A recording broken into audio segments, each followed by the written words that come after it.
ហើយមួយថ្ងៃលក់អស់ប្រហែលដើមដែរបងអស់100ទៅ110 120តាមរដូវកាល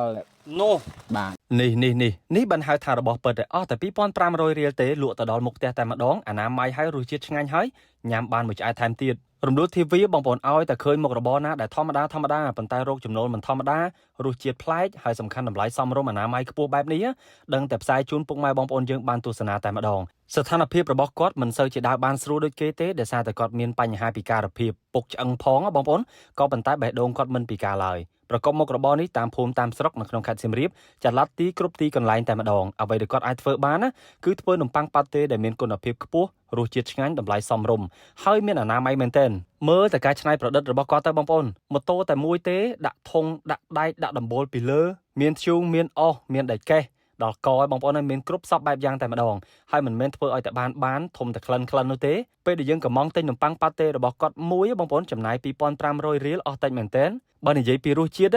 ដូចកាលពីយើងញ៉ាំនៅក្មេងៗអញ្ចឹងឆ្ងាញ់ណាស់ហើយនៅពេលដែលហេវដាក់មកមួយដើមញ៉ាំតែមួយផ្លេតគឺខ្ទេចតែម្ដងបងប្អូនឆ្ងាញ់មែនទែននៅពេលដែលយើងឈរមើលគាត់លីគ្រឿងបងប្អូនអូយបងប្អូនហើយនំប៉័ងទាំងដើមដែលត្រូវបានគាត់ដាក់នៅក្នុងទូកញ្ចក់នេះមើលទៅដូចជាទុនហប់ខ្យល់មើលទៅដូចជាមិនសូវទំនងឆ្ងាញ់សោះនៅពេលដែលគាត់យកមកកម្ដៅតែមួយផ្លេតបងប្អូនហើយឡើងឈ្ងុយហើយល្មមញ៉ាំតែម្ដងមិនដឹងថាគាត់កំងទិញនំប៉័ងនេះពីខាងណាមកទេបើសិនជាដឹងកន្លែងគាត់ទិញនឹងប្រាប់ជូនបងប្អូនទៀតដាក់កម្ដៅលើរងើកភ្លើងភ្លឹបវះមកឆ្វោកបងប្អូនហើយនិយាយពីថាក្រៀមក៏ប៉ុន្តែមិនមែនក្រៀមបាយខ្ទេចខ្ទីទេណាក្រៀមមកល្មមតែញ៉ាំតែម្ដងហើយក៏មិនមែនទុនស្វិតចូលខ្យល់ដែរគាត់ពូកែទុកដាក់នំប៉័ងរបស់គាត់មែនទែននឹងជាចំណុចពិសេសនៅក្នុងការធ្វើនំប៉័ងប៉ាតេរបស់គាត់សាច់ប៉ាតេក៏មានរសជាតិឈ្ងុយឆ្ងាញ់អ្វីដែលកាន់តែពិសេសបងប្អូនមើលណែជ្រក់របស់គាត់ក៏ទំនងស្លឹកខ្ទឹមម្ទេស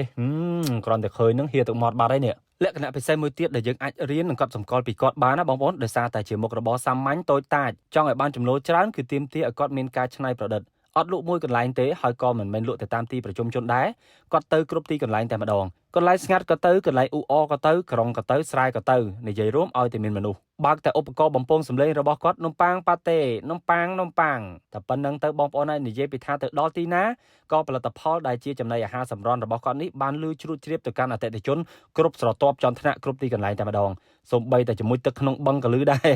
នឹងបងប្អូនគឺជាភាពវៃឆ្លាតមួយដែលខ្ញុំជាមួយនឹងក្រុមការងាររំដួល TV យើងកត់សម្គាល់មានផលិតផលលក់ហើយការធ្វើឲ្យផលិតផលទាំងអស់នោះបានទៅគៀកជាមួយនឹងអតិថិជនទៅដល់កន្លែងតែម្ដងមិនចាំបាច់មកផ្សារមិនចាំបាច់ទាមទារសើចរកក្នុងអ៊ីនធឺណិតអីទេទៅដល់មុខផ្ទះចំណាយត្រឹមតែ2500រៀលហើយមានគុណភាពខ្ពស់រសជាតិឆ្ងាញ់អនាម័យបែបនេះក្លិនឈ្ងុយអញ្ចឹងអ្នកណាមិនទិញបងប្អូនមើលសូម្បីតែលោកយាយកុមារាកុមារីគ្រាន់តែឮសំឡេងឧបករណ៍របស់គាត់ទៅដល់ភ្លាមកាន់លុយម្នាក់2500មកឈរចាំតម្រង់ជួរគ្នាទិញតែម្ដងឬក៏ពេលខ្លះក៏លក់ដាច់តែមួយក៏ប៉ុន្តែឲ្យរកចំណូលបានគួរសមក្នុងមួយថ្ងៃក៏រកចន្លោះពី8ទៅ20ម៉ឺនរៀលកាត់កងថ្លៃដើមចេញខ្លះទៅគាត់ក៏អាចសល់6ទៅ15ម៉ឺនដែរនៅក្នុងមួយថ្ងៃទៅតាមការលក់ដាច់តិចដាច់ច្រើនទៅតាមអាកាសធាតុប៉ុន្តែបើសិនជាមានមេឃភ្លៀងខ្យល់ខ្លាំងអីចឹងណាក៏ខ្លះដែរមិនមែនដាច់គ្រប់តែពេលវេលាទេអញ្ចឹងហើយបានថាមុខរបរអ្វីក៏ដោយឲ្យតែមានការតស៊ូព្យាយាមបើទោះបីជាមានឧបសគ្គខ្លះក៏នៅតែអាចចិញ្ចឹមខ្លួនឯងរស់ស្រួលដោយមិនពិបាកហើយចិញ្ចឹមកូនបានថែមទៀតបើទោះបីជាគាត់ពិការក៏ដោយ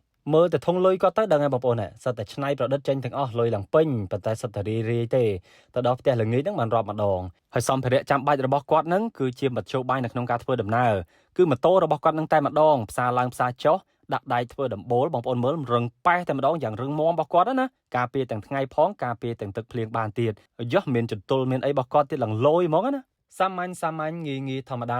ាប៉ុន្តែចំណូលមិនធម្មតាហើយក៏ជាមុខរបរមួយដ៏សមរម្យបំផុតសម្រាប់គាត់បងប្អូនចិញ្ចឹមគាត់ផងកូនរបស់គាត់ផងគ្រួសារគាត់ទាំងមូលរស់ស្រួលទាំងគាត់ពិការដោយសារតែមុខរបរមួយនេះអរគុណសម្រាប់ការតាមដានទស្សនាវីដេអូនេះតាំងពីដើមរហូតដល់ចប់អរគុណដល់ថ្នាំដុសធ្មេញយិនសិនម៉ាក់EEសម្រាប់បងប្អូនយើងទាំងអស់គ្នាដែលមានបញ្ហាស្រាវធ្មេញពងបែកក្នុងមាត់ហើមអញ្ចាញរកស៊ីធ្មេញហ្នឹងថ្នាំដុសធ្មេញពណ៌ក្រហមយិនសិនខ្មៅរបស់ម៉ាក់EEជួយបានមានជំនាញឯកទេសនៅក្នុងការថែរក្សាមាត់ធ្មេញរបស់អស់លោកអ្នកតែម្ដងហើយបើថាមានបញ្ហាកំបោរជាប់ធ្មេញកាកសំណល់ពីអាហារពិបាកដុសសម្អាតអីហ្នឹងជាពិសេសធ្មេញលងលឿងតង៉ែត្រូវម៉ាច់តែម្ដងជាមួយនឹងថ្នាំដុសធ្មេញយិនសិនក្រហមទឹកឃ្មុំដែលមានបំពង់ពណ៌មាសយ៉ាងស្រស់ស្អាតអាចជួយដោះស្រាយនៅបញ្ហាទាំងអស់នេះបានមួយបំពង់ត្រឹមតែ$5ទេធូរថ្លៃមែនទែនអាចទិញយកទៅប្រើប្រាស់ជាប្រចាំថ្ងៃធានាថាល្អ